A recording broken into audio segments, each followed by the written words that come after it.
இன்றைக்கி வந்து 6ஆம் வகுப்பு 2ஆம் பருவம் பார்க்க போகிறோம். 6ஆம் வகுப்பு 2ஆம் பருவமில் ஃபஸ்ட்டு செய்யுளில் வந்து இசை அமுது அப்படின்னு இருக்குது. அப்புறம் பழமொழி 400 இருக்குது. அப்புறம் வந்து உரைநடை வந்து மகள் இந்திராவுக்கு நேரு எழுதிய கடிதம், துணைப்பாடம் ஊர் திருவிழா அப்படின்றது இருக்குது. இசை அமுது மழையே மழையே வா வா பாடல் வந்து கொடுத்துருக்காங்க. ஸோ வந்து இசை அமுது அப்படின்ற பாடலை வந்து இயற்றியவர் வந்து புரட்சி கவிஞர் பாரதிதாசன். இசை கவிஞர்ன்ற பாடலை இயற்றியவர் வந்து புரட்சி கவிஞர் பாரதிதாசன்.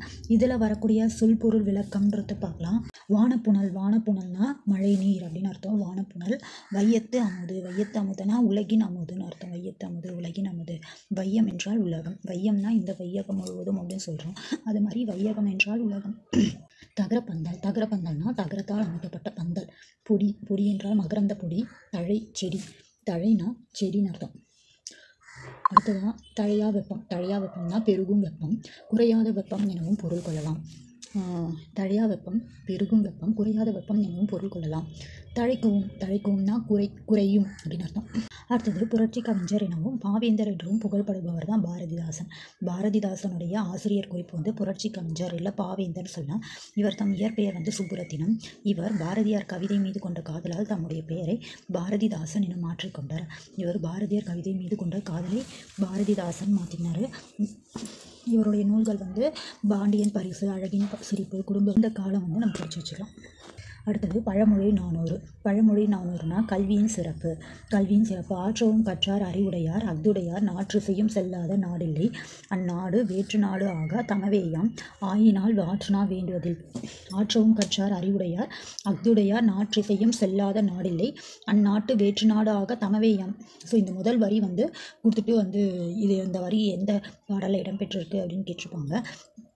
அப்படி கேட்கும்போது ஆற்றவும் கற்றார் அறிவுடையார் அஃதுடையார் அந்த லைனும் முக்கியம். அதில் கடைசி வரக்கூடியது ஆற்றுனா வேண்டுவதில் அப்படின்ற வரியும் ரொம்ப முக்கியம். இந்த 2 வரிகளும் நல்லா பார்த்து வச்சுக்கோங்க. இந்த லைன் கொடுத்துட்டு கேள்வியாக கேட்பாங்க. கல்வியின் சிறப்பு அப்படின்ற பாடத்துலேருந்து வந்திருக்கு. பழமொழி 400 ஆசிரியர் வந்து 3 உரையினார்.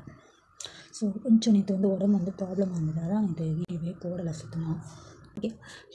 கற்க வேண்டிய நூல்களை நிறைவாக கற்றவர் அறிவுடையவர் ஆவார். கற்க வேண்டிய நூல்களை கற்றவர் தான் அறிவுடையவர் ஆவார். அவருடைய புகழ் 4 திசைகளிலும் பரவும். அவருடைய புகழ் பரவாத நாடில்லை, அந்த நாடு எல்லாம் வேற்று நாடுகள் இல்லை, தம்முடைய நாடுகளே. எனவே அந்நாடுகளுக்கு செல்லும்போது வழிநடை உணவு அவர் எடுத்து செல்ல வேண்டிய தேவையில்லை. கற்றவர்களுக்கு வழிநடை உணவு வந்து எடுத்து செல்ல தேவையில்லை அப்படின்னு சொல்லியிருக்காங்க. சொல் பொருள் அறிக. ஆற்றவும்னா நிறைவாக. ஆற்றவும்னா நிறைவாக. நாற்றிசைனா 4 கூட்டல் திசை. தமவேயாம் தம்முடைய நாடுகளே. தமவேயாம்னா தம்முடைய நாடுகளே. ஆற்றுனா 6 + உணா. 6னா வழி, உணானா உணவு, வழிநடை உணவு. ஆற்றுனா 6 + உணா. 6னா வழி, உணானா உணவு, வழிநடை உணவு. இதனை கட்டுச்சோறு என இக்காலத்தில் கூறுவர். அந்த ஆற்றுனான்றதை வந்து இக்காலத்தில் கூறக்கூடிய சொல் வந்து கட்டுச்சோறு. எந்நாட்டிற்கு சென்றாலும் அந்நாட்டில் கற்றோரை வரவேற்று உணவளிப்பார். ஸோ எந்த நாட்டுக்கு போனாலும் இந்த நாட்டில் கற்றறிந்தோரை வரவேற்று உணவளிப்பார் அப்படின்றது தான் இந்த பழமொழி 400 பாடல் உணர்த்தக்கூடிய கருத்து. அடுத்தது இதோட ஆசிரியர் குறிப்பு என்னென்னா 3 உரையினார். 3 உரை என்பது ஊர் பெயர். அரையன் என்னும் சொல் அரசனை குறிக்கும். 3 உரை என்பது ஊர் பெயர். அரையன் என்பது அரசனை குறிக்கும். இவர் 3 உரை என்ற ஊரை ஆண்ட அரசராக இருக்கலாம், அல்லது அரையன் என்பது புலவரின் குடிப்பெயராக இருக்கலாம். 3 உரைன்றது ஊர் பெயர். அரையன் என்னும் சொல் வந்து அரசனை குறிக்கும். இவர் 3 உரை என்ற ஊர் பெயரை ஆண்ட அரசராக இருக்கலாம், அல்லது அரையன் என்பது புலவரின் குடிப்பெயராகவும் இருக்கலாம். அடுத்தது நூல் குறிப்பு. 17 கீழ்க்கணக்கு நூல்களுள் ஒன்று பழமொழி 400. 400 பாடல்களை கொண்ட நூல் இது. இந்நூலில் ஒவ்வொரு பாடலிலும் ஒரு பழமொழி இடம்பெற்றுள்ளது. இந்த பாடலில் வரக்கூடிய பழமொழி ஆற்றுனா வேண்டுவதில் என்பது இதற்கு கற்றவனுக்கு கட்டுச்சோறு வேண்டா என்பது பொருள்.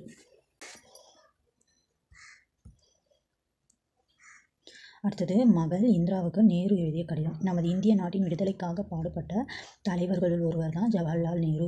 இவர் நம் நாடு விடுதலை பெற்ற பின் முதன்மை அமைச்சராக பொறுப்பேற்றார். விடுதலைக்காக பாடுபட்ட தலைவர்களில் ஒருவர் தான் ஜவஹர்லால் நேரு. இவர் நம் நாடு விடுதலை பெற்ற பின் முதன்மை அமைச்சராக பொறுப்பேற்றார். அவருடைய அன்பு மகள் தான் இந்திரா காந்தி.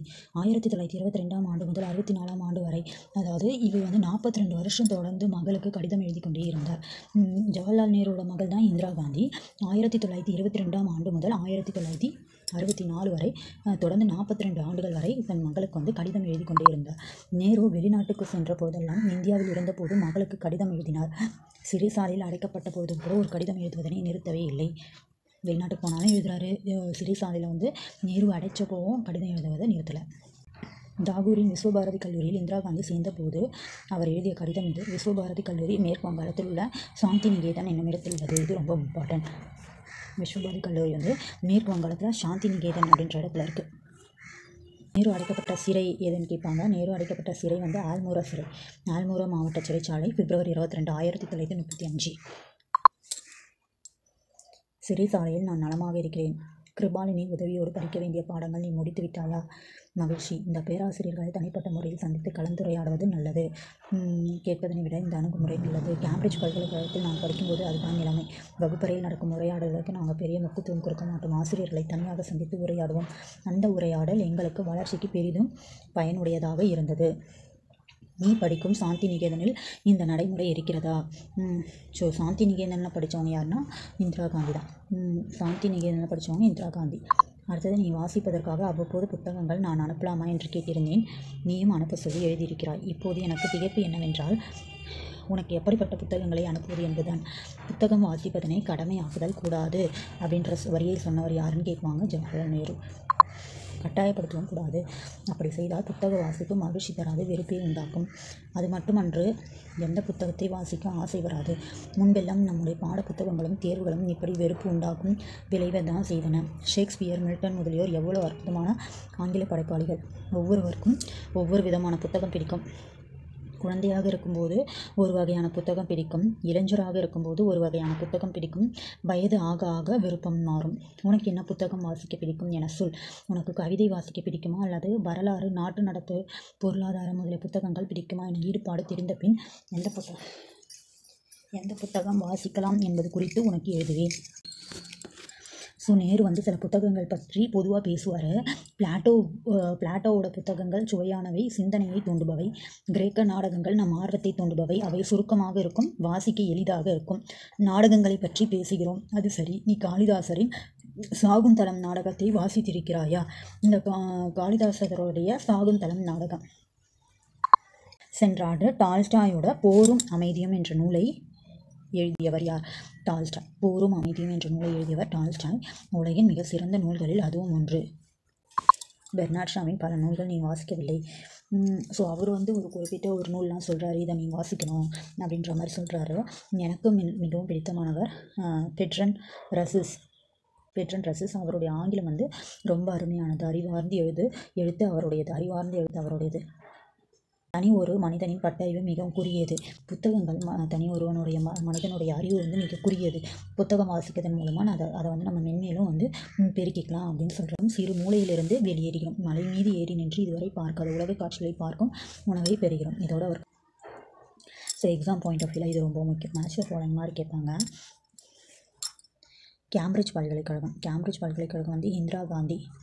ஷேக்ஸ்பியர் வந்து ஆங்கில நாடக ஆசிரியர். மில்டன் வந்து ஆங்கில கவிஞர். பிளாட்டோ கிரேக்க சிந்தனையாளர். காளிதாசர் வடமொழி நாடக ஆசிரியர். டால்ஸ்டாய் ரஷ்ய நாட்டு எழுத்தாளர். அடுத்தது பெர்னாட் ஷா வந்து ஆங்கில நாடக ஆசிரியர். இந்த பெட்ரன் ரசில்ஸ்ன்றவர் தான் நேருக்கு மிகவும் பிடித்தமானவர்னு கடிதத்தில் எழுதியிருப்பார். சிந்தனையாளர் மற்றும் கல்வியாளர் அவர். ஆல்மோரா சிறை எங்கே இருக்குன்னு கேட்பாங்க, உத்தராஞ்சலில் இருக்குது. கிருபாலினி விஸ்வபாரதி பணிபுரிந்த பேராசிரியர். கிருபாலினினா விஸ்வபாரதியில் பணிபுரிந்த பேராசிரியர். அடுத்தது ஒரு திருவிழா பற்றி ஒரு துணைப்பாட பகுதி கொடுத்துருக்காங்க. அடுத்தது இலக்கணம். ஒரு சொல் பல பொருள். பாரதாசன் பாடலில் தழை அப்படின்னு வந்திருக்கு. தழைனா தழையா வெப்பம் தழைக்கவும், தழைத்தல், நாடு தழைக்க. ஆற்றுனா 6+1, 6 என்பது வழியை குறிக்கிறது. 6னா ஒரு எண். இயற்கை இரு கரைகளில் இடையில் நீர் ஓடும் பரப்பு.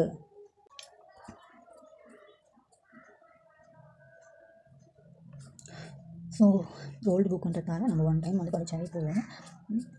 இதோட இந்த வந்து இயல் 1 வந்து முடிஞ்சிடுச்சு. 6ஆம் வகுப்பு 2ஆம் பருவத்தில் கூடிய இயல் 1 வந்து முடிஞ்சிச்சு. அடுத்தது நெக்ஸ்ட் வீடியோவில் இயல் 2 பார்க்கலாம். இயல் 2 வந்து ஃபஸ்ட் டாபிக் சித்தர் பாடல் வருது. ஓகே, பாய்.